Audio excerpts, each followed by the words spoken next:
Tonight, I'm going to talk about something that's really important. I understand what a lot of my brothers and sisters who are incarcerated live with and go through every single day. I know the reality of being locked up is real. The reality of being away from your family and your friends and associates is real. But let's face facts. Because tonight I'm going to be talking about change your attitude, change your life. The axiom that has been said many, many times, a bad attitude produces bad results, and that is true. Oftentimes people think that the whole world is going to stop because they're locked up or because they're having a hard time behind bars. But the reality is this, because I've been where many of you are right now, and I know what I'm talking about. I did a dime, straight through, no breaks in between. But I want to talk about the psychology behind being locked up. The environment has been created psychologically until it will produce negative thinking, negative speaking, negative results because negative attitude that they want you to have.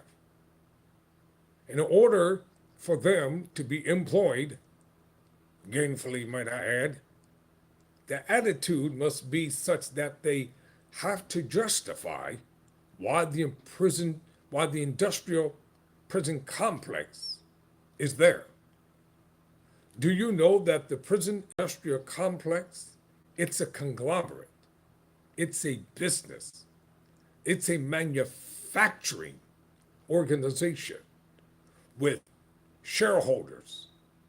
People have stocks and bonds, and they invest billions and billions of dollars, from everyday people to politicians and billionaires. And do you know some of the things that they produce? Furniture, cars, license plates. They make more than license plates, mattresses. Many of the things that society uses every day are made by men and women who are locked up. Now, just because you are in a negative environment, that does not mean that you have to become negative in your way of thinking, in your way of speaking, in your way of acting. I can talk on this realm because I was there. I may be at the point in time where I'm almost like 14 years to being out and on the fast track through hard work and study and sacrifice and with a good support network to becoming a criminal justice advocate, AKA a criminal justice defense attorney. But the bottom line is this: if you change your attitude, how, Tyrone? In your mind. Change how you think in your mind about you. The environment is never going to change. Many of the people are not going to change. But you can change. The vast majority of my brothers and sisters, you're going to come back home one day. Either you're going to be paroled, either you're going to be pardoned, your sentence is going to be commuted, or your sentence is going to be modified. Some of you will get a new trial. You'll be found innocent and acquitted of all charges.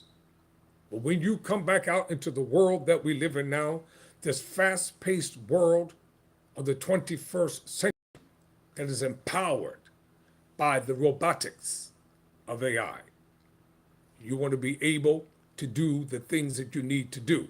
Because let me tell you about family and friends. They're going to put up with you for a while.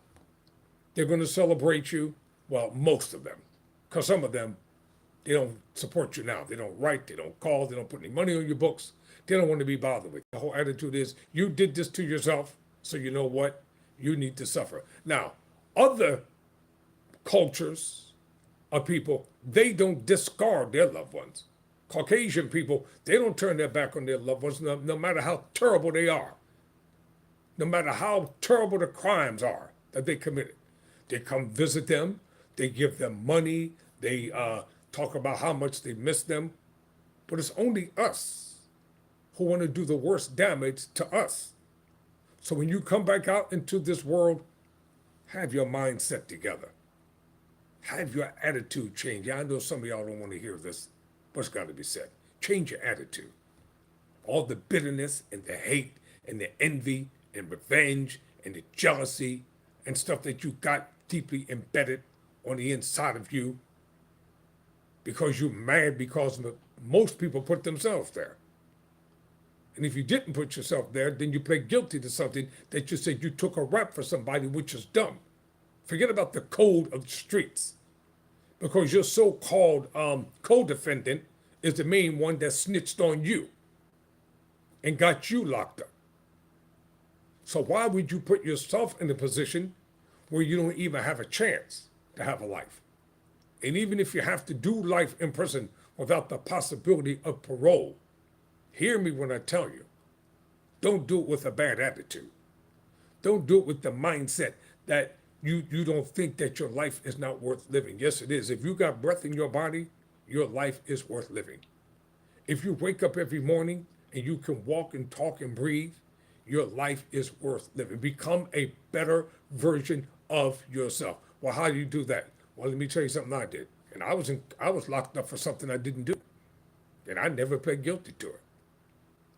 And I'm gonna once I get that law degree, I'm gonna make sure that my record gets cleaned by advocating and fighting for myself, and I'm gonna advocate and fight for others.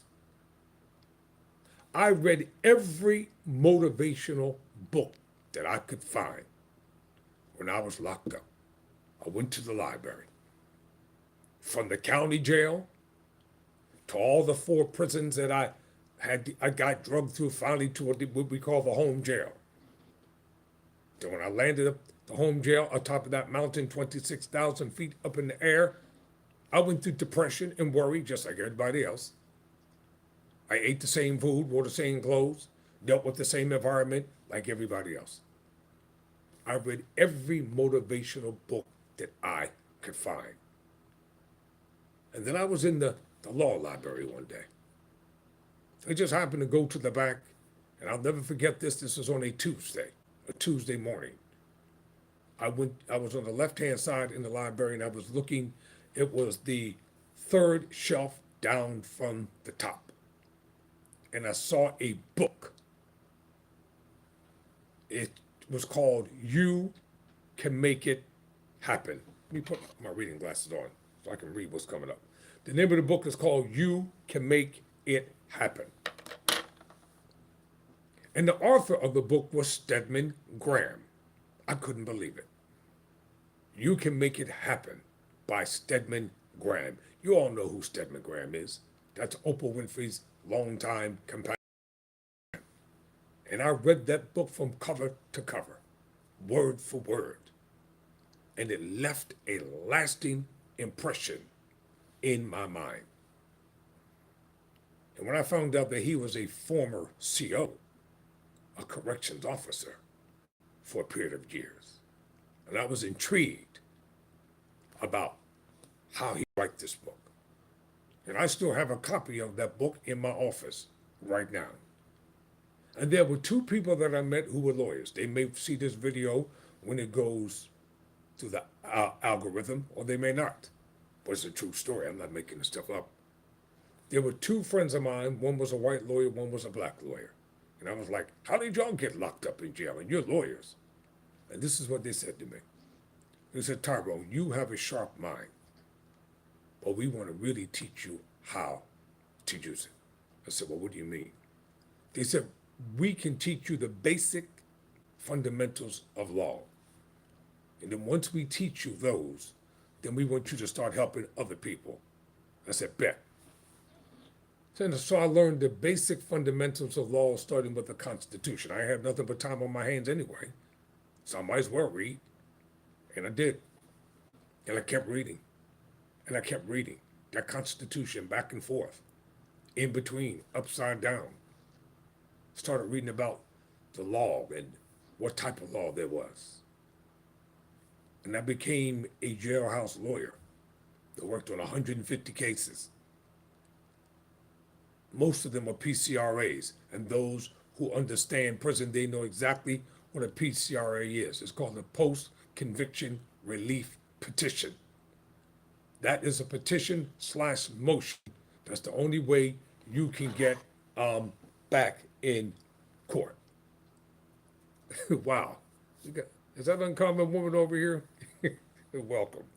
I just finished doing my other podcast on my other channel. So now I'm working on this channel. Check this out. And they taught me the basic fundamentals of law. And I worked on 150 cases. Some people went home. Some got their charges dropped. Others got their sentences reduced.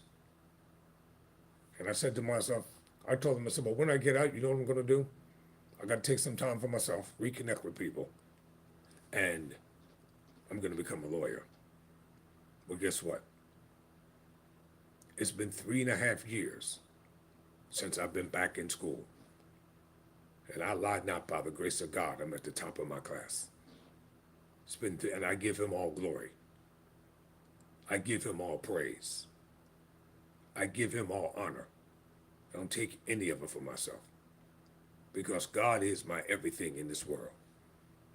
I can't do anything without him. Some of y'all might not want to hear that. Well, that's the way it is with me. 3.5 years later, pretty soon I'll be going to law school.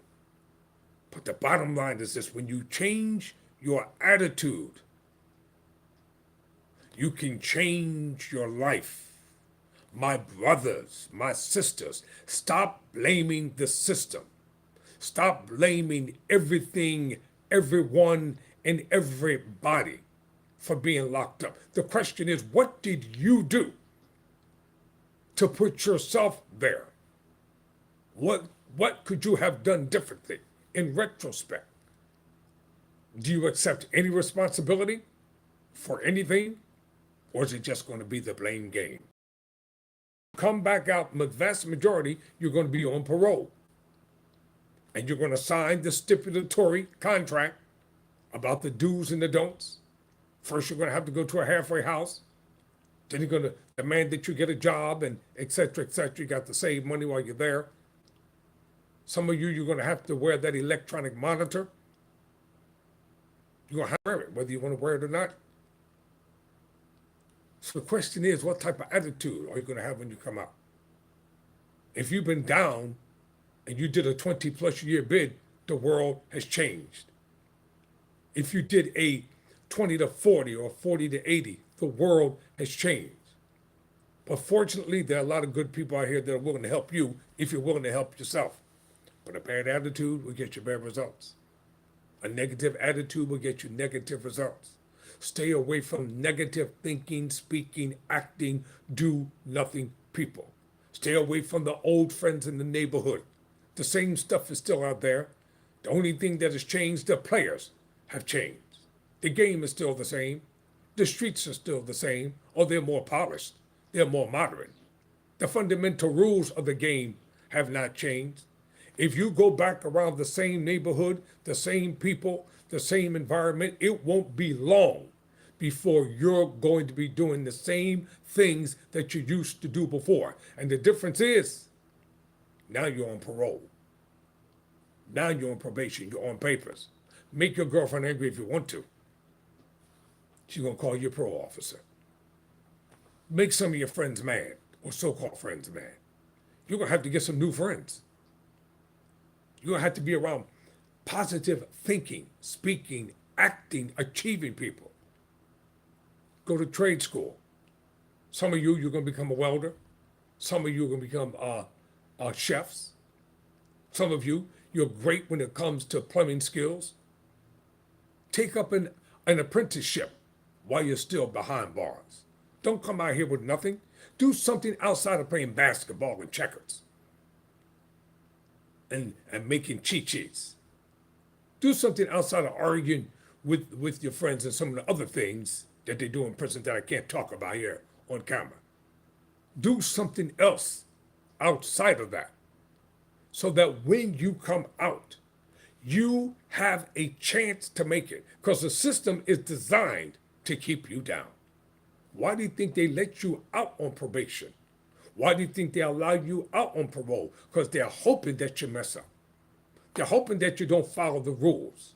They're hoping that you don't honor the stipulations that you agreed to. They're hoping that you go back to the same environment. This may sound a bit preachy, but I don't care. Because somebody's got to tell it the way it must be told. Change your attitude. Stop being bitter and vengeful and hateful and unforgiving. Look at yourself in the mirror of your soul. Look in the mirror of your mind. And be grateful for all the people who helped you while you were down. No, they're not going to take your phone call every time you call because those phone bills are expensive. And they can't put money on your books every time you say, you need this, I need that. Do like I did, get a job in the kitchen and get up and go to work. I got up every morning at 3:30 a.m. Had to have meals ready by 6 a.m. That was the first meal. And the second meal had to be ready before 11 o'clock. Imagine you cooking for 3,500 prisoners plus a staff of 1,500.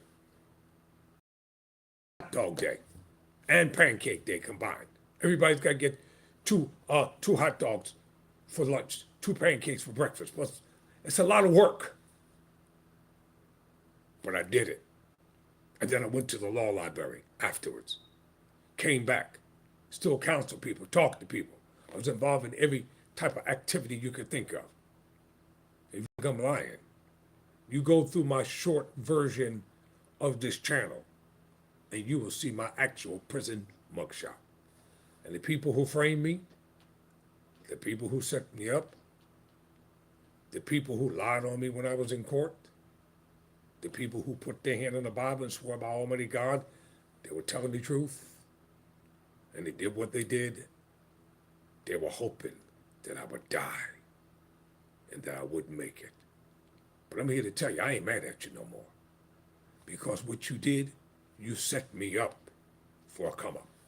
It's because of you that I found my true calling. Because of you, I found my true destiny.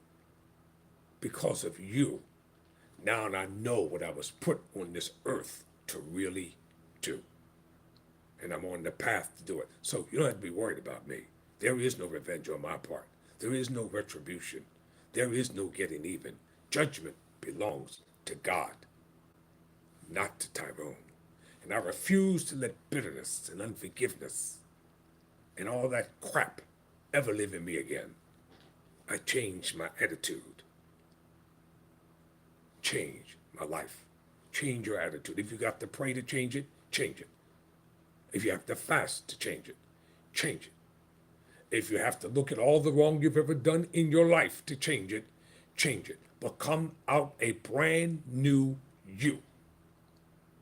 And if you come out a brand new you, I guarantee you this much. You will meet the right people at the right time. The doors of opportunity will open. First job I had when I came home, I made $50 a week cleaning a church. And as I told all the people who helped me along the way, one day, once a brother gets straight, I'll pay back every nickel, every penny, every dime, every quarter, every dollar that anybody has ever given me, lest they say, I did this. They will all get it all back. Now, what are you going to do? This channel is not here for fun. This channel is here to inspire, to motivate, to encourage those who are locked up, those who are already home, those who feel as though society don't love you, society doesn't want to be around you, and they may not want to, but I'm your brother, and I feel you, I hear you, and I understand everything that you're dealing with and going through. See, this channel is different from my other channel. This channel, I deal with reality of prison. So next time I come on, I'm going to talk about the prison industrial complex and how much money it makes. If you only knew how this thing was systematically designed to lock up any and all people, doesn't matter about your color, race, or creed, if they can profit from you, they're going to do it. Most of you, you're already a winner in the game of life. You don't even know it. You're already achiever. Something. You can't do this alone. You can't do this by yourself. Don't think you're going to quote unquote pull yourself up by your own bootstraps and that it's poof going to magically happen. Let me tell you, it's going to be a long road to travel. It's going to be hard, and sometimes it will be disappointing. But if you stay focused, if you stay prayerful, if you stay determined and stay away from all the bad stuff, you are going to succeed. And learn how to say thank you. Be grateful for whatever people do for you because they don't have to do it. All right? I want to thank you for your time. And thank you for coming on Breaking the Chains with yours truly, Tyrone Bowman. Until next time, if you look at my logo is about change breaking. Break the chains off your mind. Break the chains of bitterness. Break the chains of hate. Break the chains of unforgiveness. Break the chains of revenge and retribution so you can live and have a life. Till next time, never surrender. Never quit. Break the chains.